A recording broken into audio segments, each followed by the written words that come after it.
Fala, meus amigos, tudo bom? Vamos para mais uma aula? Hoje nós estamos em 1 Coríntios, capítulo de número 6. O capítulo 6 de 1 Coríntios possui 20 versículos. É uma aula curta, todavia, você vai perceber que estudar a Bíblia Sagrada reluz assuntos do nosso dia a dia, principalmente dentro da esfera cristã religiosa. Vamos lá?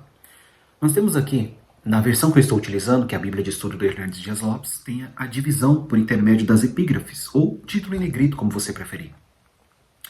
Há apenas duas divisões aqui que já esclarece muito acerca do assunto a ser tratado. A primeira divisão fala sobre Paulo censurar o litígio entre os irmãos. Essa palavra litígio entre os irmãos, sempre que você ouvir sobre isso, está falando sobre contendas, brigas, etc. e tal. E essa parte está do versículo 1 ao versículo de número 11. Já do versículo 12 ao versículo de número 20, você vai ter aqui a sensualidade sendo condenada. Sendo condenada onde? É isso que nós vamos descobrir.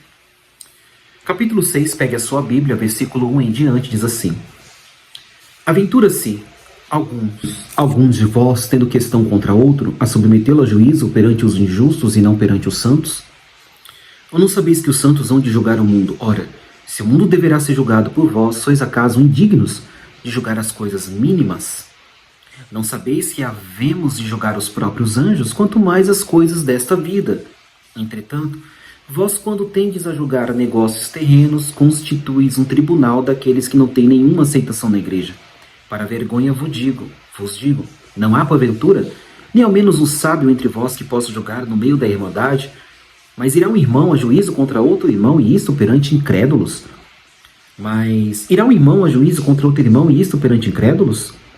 O só existir entre vós demandas já é completa derrota para vós outros. Por que não sofreis antes a injustiça? Por que não sofreis antes o dano? Isso aqui é importante pensar. Mas vós mesmos fazeis a injustiça e fazeis o dano, isto aos próprios irmãos. Ou não sabeis que os injustos não herdarão o reino de Deus? Não vos enganeis, nem impuros, idólatras, adúlteros, efeminados, nem sodomitas, nem ladrões, avarentos, bêbados, maldizentes, ou nem roubadores herdarão o reino de Deus. Tais foste alguns de vós, mas vos lavastes, mas fostes santificados, mas fostes justificados em o nome do Senhor Jesus Cristo e no Espírito do nosso Deus. Olha só que interessante. A princípio de conversa, deste versículo 1 ao versículo de número 11, Paulo não está tratando sobre assuntos que estavam acontecendo na cidade de Corinto, do lado de fora da Irmandade. Em outras palavras, de uma forma bem simplista e resumida, Paulo não está falando sobre brigas entre ímpios. Eu vou contemporaneizar, deixar a linguagem mais fácil, mas não se esqueça que nós estamos aqui tratando sobre uma carta enviada para uma igreja. Paulo não está enviando esta carta para a sociedade de Corinto. Paulo está enviando esta carta para a igreja. E por que é importante falar sobre isso? É importante falar sobre isso porque nós enxergamos aqui, naquilo que é conhecido como igreja primitiva, problemas. É muito importante dizer que haviam inúmeros problemas na igreja primitiva. Para quem me acompanha no estudo do Evangelho, no estudo bíblico, cristocêntrico, bibliocêntrico, onde as escrituras sagradas é o nosso alvo principal, vocês bem sabem que sempre disse que a igreja primitiva não é, em alguns pontos, um exemplo a ser seguido. O nosso exemplo máximo como cristão a ser seguido é Cristo, suas obras e os seus ensinamentos. A igreja, ela sempre foi igreja. A igreja, ela sempre teve problemas. Você vai encontrar muita gente dizendo, não vou à igreja porque lá tem problemas. Sério? E você já deixou também de ir no shopping center? Porque lá também tem problemas. Você também deixou de ir à praia? Eu acho que não. Você também deixou de ir ao mercado? A ambientes familiares? Gente, todo lugar que tem pessoas tem problemas. Então quando você ouvir alguém dizer, eu preferi a igreja primitiva, essa pessoa nunca estudou a Bíblia. E se estudou, não entendeu. Por quê? Porque onde tem pessoas, tem problemas. Então, se você estudar o Novo Testamento, principalmente ali Atos dos Apóstolos, as cartas, as epístolas, você vai perceber que todo problema que você encontra na igreja de hoje já existia, porque o ser humano é o ser humano e não mudou. É óbvio que o padrão do cristianismo, o papel da nova vida em Cristo é trazer essa mudança. Paulo mesmo ensina em sua dogmática, em sua doutrina, que em Cristo somos uma nova criatura, que é o nascer de novo. Ok. Todavia, durante todo esse processo de regeneração, de santificação, porque quando você é salvo em Cristo, você passa pelo processo do santificar-se, que é o mudar os procedimentos, atos, atitudes, ações, etc. e tal. Então nós temos aqui uma igreja que estava ocorrendo o quê? Problema entre os irmãos. O problema não era com pessoas de fora, era com pessoas de dentro. E talvez você me diga, isso acontecia só lá na igreja de Corinto. Esse é irmão desse. Como diriam os antigos. Quando você vê um texto como esse sobre litígio, briga entre irmãos, qual é a solução que o apóstolo Paulo está trazendo? Ora, eu gostei muito da expressão que ele utiliza no versículo de número... No versículo 6 ele vai dizer assim: irá em juízo um irmão contra outro irmão, e isto perante incrédulos? O que estava acontecendo aqui? Eles estavam pegando as causas de... Vamos usar a expressão dentro da igreja, ok? Eles estavam pegando as causas de dentro da igreja e levando para pessoas do lado de fora para resolverem. Parece isso tão distante de nós, mas não é. Se você fizer uma análise dos últimos acontecimentos, do local que você congrega, ou dos locais que você já congregou, talvez você viu isso aqui acontecer. Pessoas pegando os problemas de dentro da igreja e levando para ser resolvido do lado de fora. Hoje, esses problemas são expostos até na internet. Para ímpios comentarem, para ímpios falarem, para ímpios dizerem. Existe até, por incrível que pareça, os crentes seguem canais chamados Fuxico Gospel. Eu sei que parece bem fora do normal, mas é isso. Os crentes do século XXI, eles gostam de fofoca, eles gostam de fuxico. Eles gostam de problemas da vida dos outros, às vezes de problemas de dentro da igreja que é levado para fora. Por incrível que pareça. E aqui o apóstolo Paulo está condenando isso, dizendo como que vocês pegam um problema do lado de dentro e não conseguem resolver entre vocês. Observe no versículo de número 7 algo muito interessante. Só existir entre vós demandas já é completa derrota para vós outros. Só de ter problema entre crente com crente, Paulo vai dizer, isso aí já é uma derrota. Só de vocês não conseguirem lidar com vocês mesmos, sabe? Só do crente não conseguir lidar com outro crente, um cristão com outro cristão, Paulo está afirmando. Isso já é uma derrota. Já é uma derrota. Olha só que profundidade o ensinamento da palavra de Deus.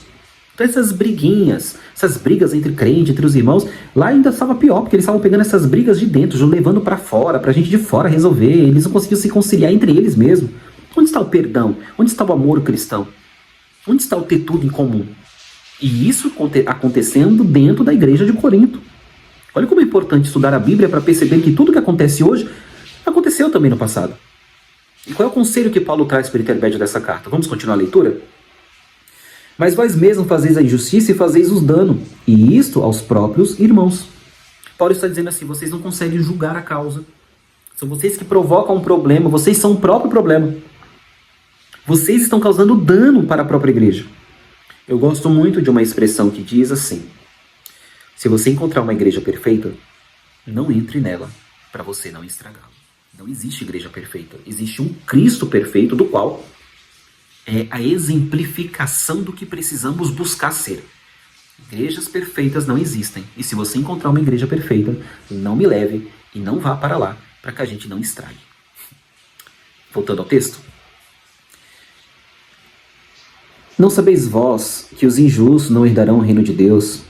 Não vos enganeis. Os impuros, os idólatras, os adúlteros, os efeminados, os sodomitas, os ladrões, os avarentos, os bêbados, os maldizentes, os roubadores, estes não herdarão o reino de Deus. E aí ele finaliza o versículo 11 aqui dizendo, tais foste alguns de vós. Como assim? É que antes de Cristo, talvez alguns de nós, tínhamos alguma dessas características. Ou era ladrão, ou era avarento, ou era bêbado, ou era maldizente, ou era roubador, ou era injusto, ou era impuro, ou era adúltero, ou era idólatra, efeminado, sodomita. E aqui ele demonstra o quê? Mudança de comportamento, de vida. Que em Cristo nós temos uma nova vida. E se nós temos essa nova vida em Cristo, por que continuamos causando danos de irmãos para com irmãos? É a pergunta que fica dentro do texto. Por que essa briga?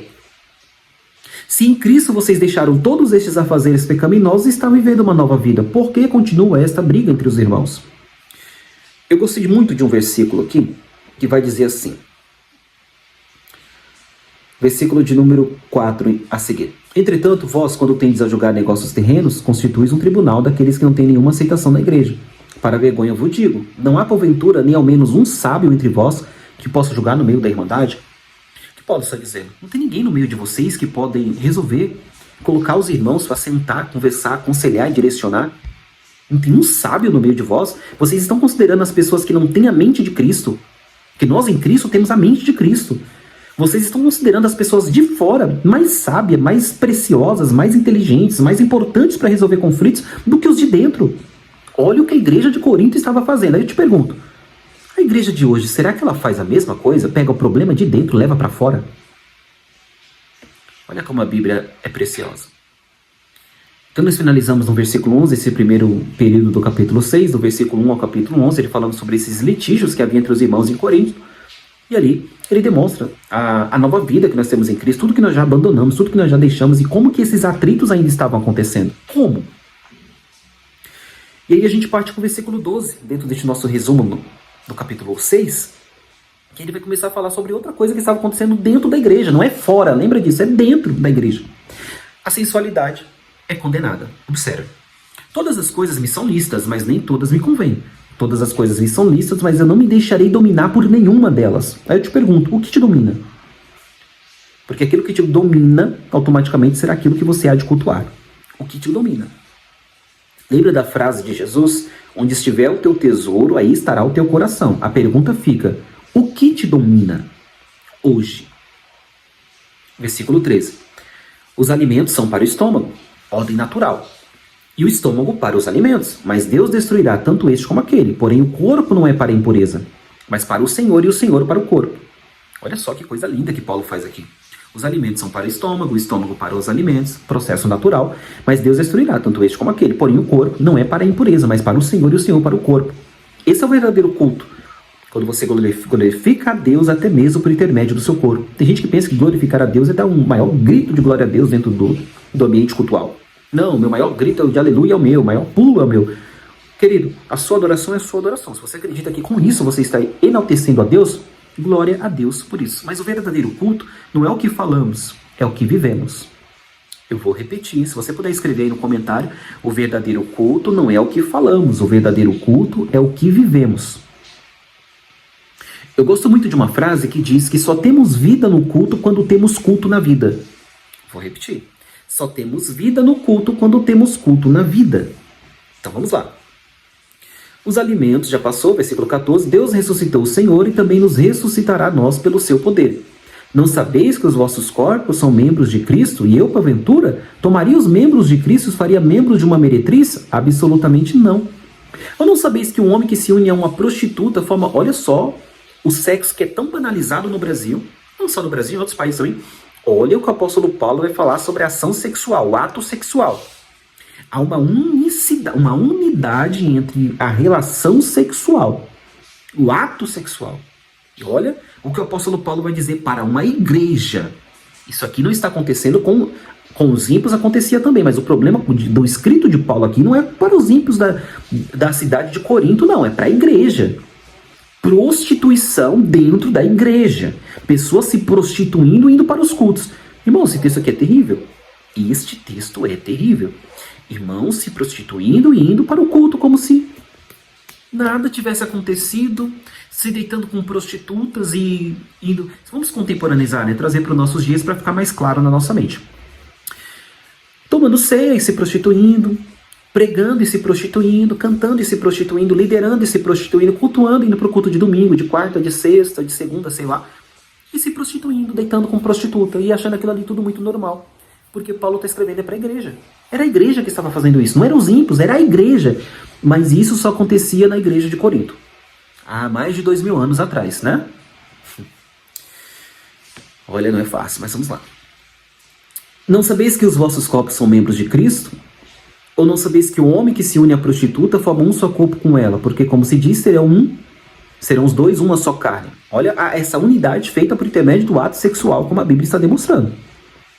E aqui entre os problemas de relacionamentos, pessoas que já se relacionaram com tanta gente, com tantas pessoas, que você percebe que essas pessoas parecem não conseguirem ter felicidade no seu casamento, no seu relacionamento. E aí entra um pouco disso daqui, dos inúmeros relacionamentos que essa pessoa já teve. Isso aí é um tema para discussão em outro vídeo, mas guarda isso que um dia nós vamos entrar neste assunto. Mas aquele que se une ao Senhor é um espírito com ele. Fujam da impureza. Não é para rejeitar a impureza, é para fugir. A ordem paulina, a ordem bíblica é que desses atos impuros você tem que fugir. Fugir. Lembra de José? Que fugiu lá, a mulher ainda ficou com a roupa dele ali, porque ele fugiu. Porque se ele não foge, ele cai. Você não é o bambambam. Você não é a garota, como é que chama aquela mulher? A Mulher Maravilha do Evangelho. Você não é o Superman do Evangelho. Não, eu resisto. Ah, resiste? Fuja. O conselho bíblico é de impureza, de imoralidade. Você não simplesmente diz não, você foge. Esse é o conselho da palavra de Deus.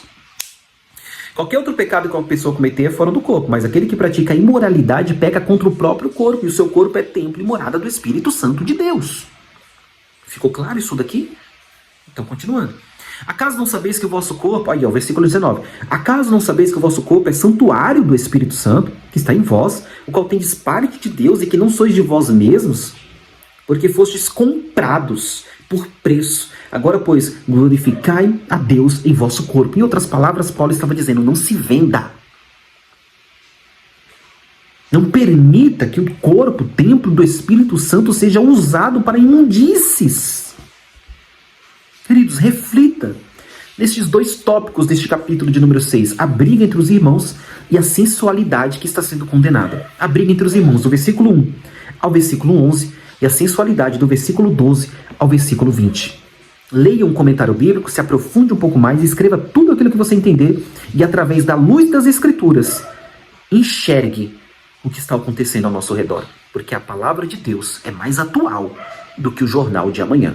Deus abençoe vocês. Bons estudos.